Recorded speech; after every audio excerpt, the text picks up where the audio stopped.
ce n'est pas une rampe de lancement de vaisseau spatial, mais le centre Georges Pompidou à Paris. Le plus grand musée d'art moderne qui illustre l'importance de la bande dessinée dans l'histoire de l'art du XXe siècle en présentant l'œuvre du célèbre dessinateur Hergé qui aurait eu 100 ans en 2007. Georges Rémy est né à Etterbeek, une commune de l'agglomération bruxelloise, le 22 mai 1907. Le 10 janvier 1929, dans le numéro 11 du Petit 20e, paraît le premier épisode de Tintin au pays des Soviets. C'est le début des aventures de Tintin et Milou. Le reporter et son fidèle fox terrier parcourront le monde pendant plus de 50 ans. Cet autodidacte s'est révélé un travailleur inlassable et un créateur de génie. Il abandonne une forme d'expressionnisme proche du cinéma muet au profit d'une grande précision descriptive.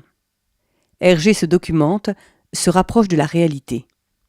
Son travail en noir et blanc a atteint une certaine magie graphique. La liberté, la vibration du trait y sont à leur apogée.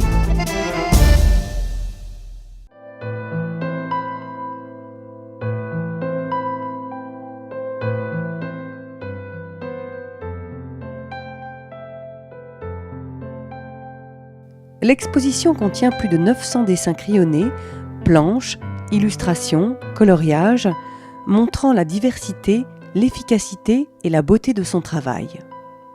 Tout se passe comme si Hergé se détachait du cinéma, de ses influences, pour assumer plus ouvertement le genre BD, dans lequel, bien sûr, il apportera d'autres innovations graphiques. On a l'impression, en fait, qu'au moment de cette remise à plat, il prend conscience de la force de son art.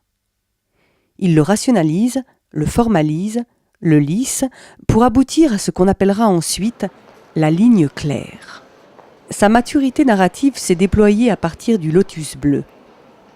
Un album mythique devenu un maillon essentiel dans le développement de la bande dessinée européenne.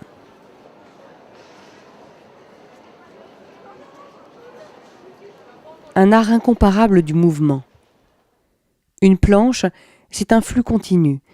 Chaque case prend en compte le mouvement de la case précédente et relance la lecture vers la case suivante.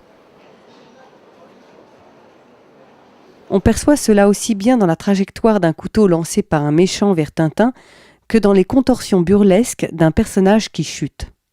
Cette sensation de mouvement est renforcée par un sens de l'ellipse sidérant, notamment dans la construction d'un gag.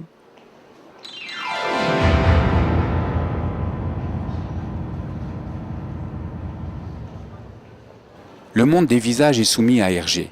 Il peut les exprimer tels qu'ils sont, tels qu'ils apparaissent. Tintin, c'est moi, quand j'aimerais être héroïque, parfait. Les Dupont, c'est moi, quand je suis bête. Haddock, c'est moi, quand j'ai besoin de m'extérioriser. Par sa maîtrise de la ligne et du mouvement, il peut en faire ce qu'il veut.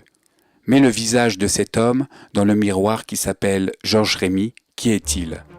À qui appartient-il ? Personne ne lui est aussi proche, familier et pourtant étranger. Les traits sont là, c'est ressemblant. À quoi ? À qui ? Quel est le vrai Hergé, le Hergé réel, d'hier, d'aujourd'hui et de demain ?